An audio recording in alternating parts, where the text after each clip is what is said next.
de uma indagação, de uma consulta junto à própria ANS. O que acontece? Uma determinada carteira de plano de saúde de uma operadora pode estar sofrendo, enfim, decréscimo em relação ao que é pago pelos usuários por conta de situações fortuitas. Quer dizer, um determinado setor do ramo da medicina sofreu aumentos muito incidentes nos últimos anos. O custo hospitalar, o custo de medicamentos, o custo de salários de profissionais ligados à área da saúde. Bom, essas situações imprevisíveis, elas acabam gerando o quê? Um custeio a mais, que é pago, então, pelas operadoras quando vão efetivar a cobertura de um tratamento de que necessita o usuário. Quando isso acontece e há um desequilíbrio entre o que é pago pelo usuário e o que é pago pela operadora, ela faz uma consulta, uma indagação junto à ANS e pede autorização para a efetivação do chamado reajuste por revisão técnica. Diante dessa hipótese, a ANS ela exige metas por parte da operadora para que, lançando esse reajuste, possa equilibrar num tempo mais rápido possível aquela sua carteira e manter então um equilíbrio entre as prestações e os valores que ela despende com os prestadores de serviço.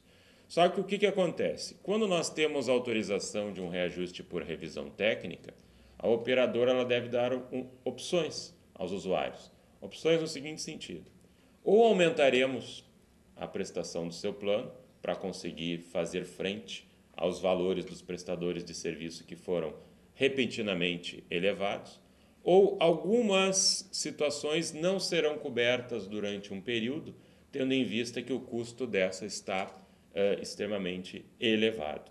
E diante dessas opções, o consumidor escolhe e esse reajuste então pode ser lançado e fica perdurando por um dado período da contratação entre as partes. E é possível reajuste sob o argumento do excesso de uso do plano? Como nós dissemos, existem 3 espécies de reajustes possíveis: variação de custos, revisão técnica e mudança de faixa etária. Não participa desse rol o chamado excesso de uso do plano.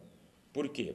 Quando a operadora contrata com o consumidor, ela já lança um valor para ele, que será a sua prestação, que será paga mensalmente, com a realização anterior de um cálculo atuarial que representa o quê? O índice de risco que aquele consumidor apresenta. Quer dizer, se ele pertence a um grupo ou não e quais as tendências de ele sofrer a incidência de determinadas doenças ao longo de sua vida e ao longo da manutenção do contrato. Ou seja, o valor apurado é de responsabilidade total da operadora. Ou seja, existe nesse tipo de contratação, planos e seguros de saúde, um risco. Há o risco do consumidor nunca ter que usar o plano, porque ele é um indivíduo saudável. Um risco excelente. Quem é que não gosta de ter uma boa saúde?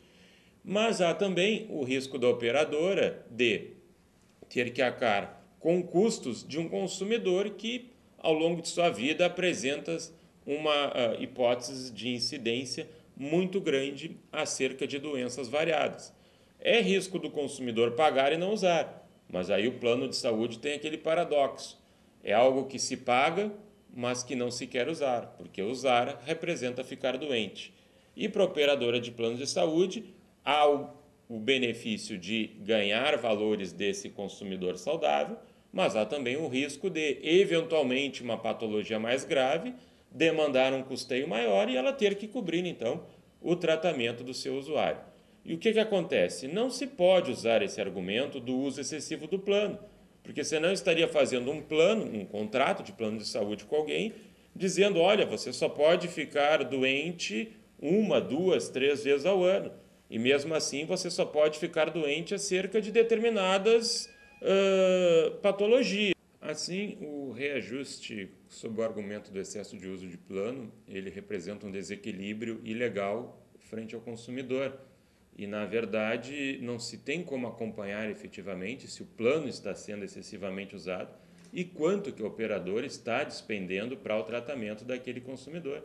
Necessitaríamos fazer uma auditoria junto aos prestadores de serviços, junto a médicos, clínicas e hospitais, para efetivamente descobrir quanto que a operadora pagou.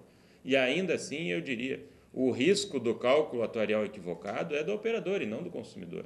E temos que considerar o seguinte: se houve excesso de uso e agora está sendo lançado um reajuste, naquele período em que o consumidor estava saudável e ele não usou do plano, vai haver um retorno desse valor corrigido? Na verdade, como eu volto a dizer, o contrato é de risco. E há períodos de risco do consumidor em pagar por algo que não usa, no que ele agradece, e há também períodos de risco do operador em custear um número maior de atendimentos ao consumidor, porque ele pertence a um grupo aí que desenvolve um risco maior de desenvolver determinadas doenças. Nisso nós temos também o reajuste de mudança de faixa etária. Também é um outro reajuste que está em voga, que está em jogo dentro da operação com planos de saúde e que causa também bastante dor de cabeça aos usuários, que é o chamado reajuste por mudança de faixa etária. Na verdade, ele se torna um fardo e se torna efetivamente um montante pesado para consumidores idosos, aqueles com 60 anos ou mais, porque esses pertencem a um grupo que, em geral, acaba sendo um pouco vitimado até por conta de operadoras que simplesmente aumentam em 100% o valor da mensalidade quando os seus usuários alcançam 60 anos de idade ou 70 anos de idade. O que acontece? E nós temos que observar também o fator para o trabalho com o reajuste por mudança de faixa etária. Temos que considerar o fator data de celebração do contrato. Por quê?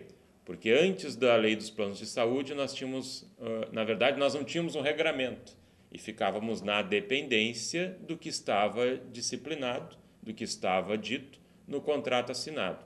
Nós temos o período pós-janeiro de 99, aonde então foram instituídas 7 faixas etárias, onde era possível fazer o reajuste de plano de saúde, salientando que aqueles consumidores que tinham plano há mais de 10 anos e contam com 60 anos de idade não poderiam sofrer reajuste nenhum por mudança de faixa etária. E nós teríamos que considerar também o período pós-janeiro de 2004, quando entrou em vigor o Estatuto do Idoso e que disse lá no seu artigo 15, parágrafo 3º, que o idoso não poderia sofrer discriminação em sede de contratos de plano de saúde. E aí se entendia o quê? Que o indivíduo que, tendo celebrado o contrato após janeiro de 2004 e tendo 60 anos de idade, não poderia sofrer nenhuma espécie de reajuste pós 60 anos de idade sob essa roupagem, reajuste por mudança de faixa etária. E o que aconteceu? Essa discussão de reajustes por mudança de faixa etária chegou às raias do Superior Tribunal de Justiça, que é um tribunal que fica em Brasília, e que cabe interpretar a correta aplicação do Código de Defesa do Consumidor, que também é usado para contratos de planos de saúde, e para a Lei 9.656, a Lei dos Planos de Saúde.